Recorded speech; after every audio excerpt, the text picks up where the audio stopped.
పశ్చిమ బెంగాల్లో ప్రధాని మోదీ సీఎం మమతా బెనర్జీ మధ్య మాటల తూటాలు పేలాయి.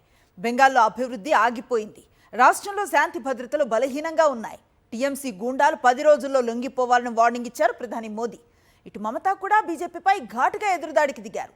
దేశంలో ప్రజాస్వామ్యం బలహీనపడుతోందని, బీజేపీ విభజన రాజకీయాలు చేస్తోందని మమత మండిపడ్డారు. దీంతో బెంగాల్లో పాలిటిక్స్ హీటెక్కాయి.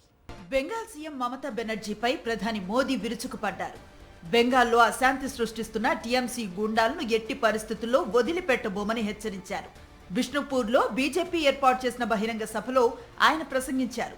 మే 4 తర్వాత అవినీతి పరులు గూండాలపై ఉక్కుపాదం మోపుతామని హెచ్చరించారు. కనుక టీఎంసీ గూండాలు 10 రోజుల్లోపు తమంతట తామే పోలీసుల ఎత్త లొంగిపోవాలని, లేకుంటే తీవ్ర పరిణామాలుంటాయని హెచ్చరించారు ప్రధాని మోదీ. మహిళా రిజర్వేషన్లపైన కాంగ్రెస్ తో కలిసి టీఎంసీ కుట్ర చేసిందని మండిపడ్డారు ప్రధాని.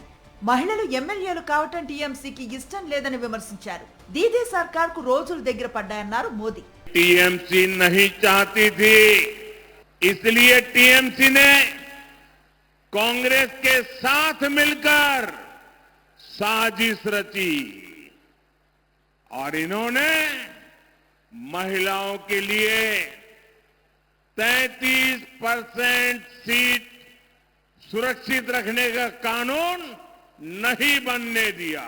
రాజకీయ ప్రచారం కోసం ప్రభుత్వ యంత్రాంగాన్ని ప్రధాని మోదీ దుర్వినియోగం చేశారని మండిపడ్డారు మమతా బెనర్జీ. దేశాన్ని ఉద్దేశించి మాట్లాడేటప్పుడు నిజాయితీగా మాట్లాడాలని, కానీ మోదీ ప్రజల్ని తప్పుదోవ పట్టించేలా మాట్లాడటం దురదృష్టకరం అన్నారు. హుగ్లీ జిల్లాలో తారకేశ్వర్లో ఆమె ఎన్నికల ప్రచారం నిర్వహించారు. మహిళా రిజర్వేషన్ బిల్లు తృణమూల్ కాంగ్రెస్ అడ్డుకుందన్న ప్రధాని మోదీ వ్యాఖ్యలకు కౌంటర్ ఇచ్చారు. తాము మహిళా రిజర్వేషన్ బిల్లుకు వ్యతిరేకం కాదని, డీలిమిటేషన్ బిల్లుకు మాత్రమే వ్యతిరేకం అన్నారు. డీలిమిటేషన్ అంశం మోదీ పొలిటికల్ ఎజెండాగా మమత అభివర్ణించారు. ప్రస్తుతం పశ్చిమ బెంగాల్లో రాజకీయ వేడి రగులుతోంది. ఎన్నికల దగ్గర పట్టడంతో ప్రచారాన్ని పార్టీలు ముమ్మరం చేశాయి.